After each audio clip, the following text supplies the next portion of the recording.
on est véritablement dans un moment historique, l'actualité est incroyablement, je dirais, précise actuellement. Si Moubarak était tombé dans 3 jours, c'était pas bien, il est véritablement tombé il y a 4 jours, donc c'est véritablement au cœur de l'actualité. On a envie de se poser la question, après avoir vu la Tunisie et l'Égypte tomber, jamais 203, qui est le programme français, qui sera le prochain? Est-ce que ce sera le Maroc, l'Algérie, l'Arabie Saoudite, la Syrie? Je tiens à préciser que Daniel Pipes a vécu pendant 3 ans en Égypte, donc il connaît extrêmement bien ce pays. Dans ces 2 cas de Tunisie et de l'Égypte, ce sont les leaders militaires qui ont dit au président, va-t'en, tu coûtes trop cher, on n'a pas besoin de toi et de ta famille.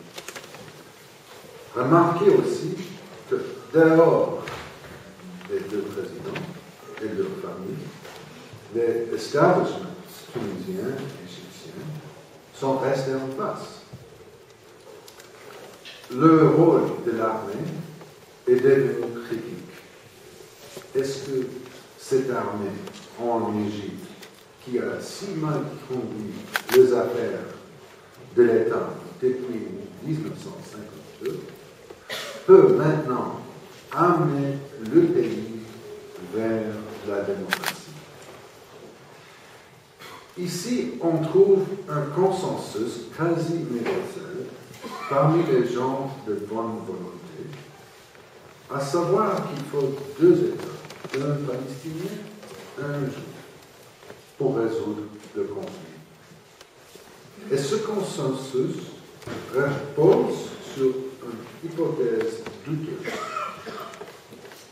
que c'est possible de trouver une solution acceptable pour les 2 populations, palestinienne et israélienne, et que tout est possible s'il y a suffisamment ou des concessions israéliennes ou des pressions extérieures.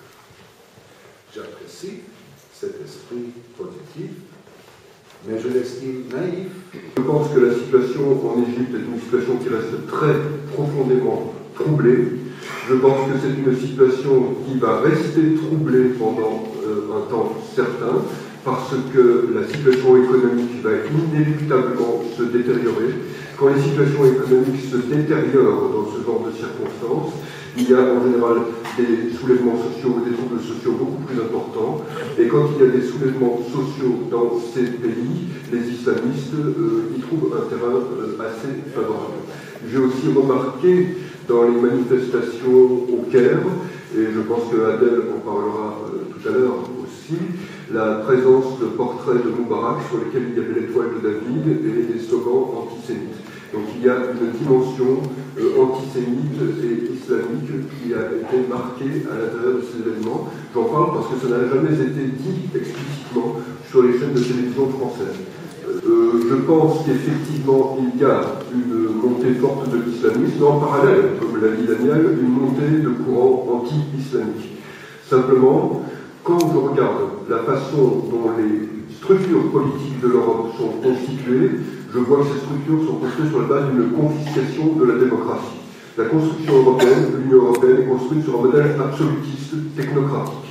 Je pense qu'il y a actuellement une révolution en cours dans le monde arabe, qu'il y a une révolution en Tunisie et qu'il y a une révolution en Égypte. Mais, contrairement à ce que pensent spontanément la plupart des gens, en France certainement, en Europe, peut-être dans tout l'Occident, je n'ai pas le fétichisme du phénomène révolutionnaire. C'est le pouvoir des chefs religieux qui commencent par enseigner l'islam, prêcher les vertus de l'islam, puis peu à peu ils se mettent à prêcher un retour à l'islam pur, à l'islam droit, à l'islam des origines. Ne croyez pas que ceci est uniquement du XXIe siècle ou du XXe siècle. Ne croyez pas que tout ceci a commencé avec les Wahhabites en Arabie Saoudite ou avec Khomeini en Iran. Ceci est aussi ancien que l'islam.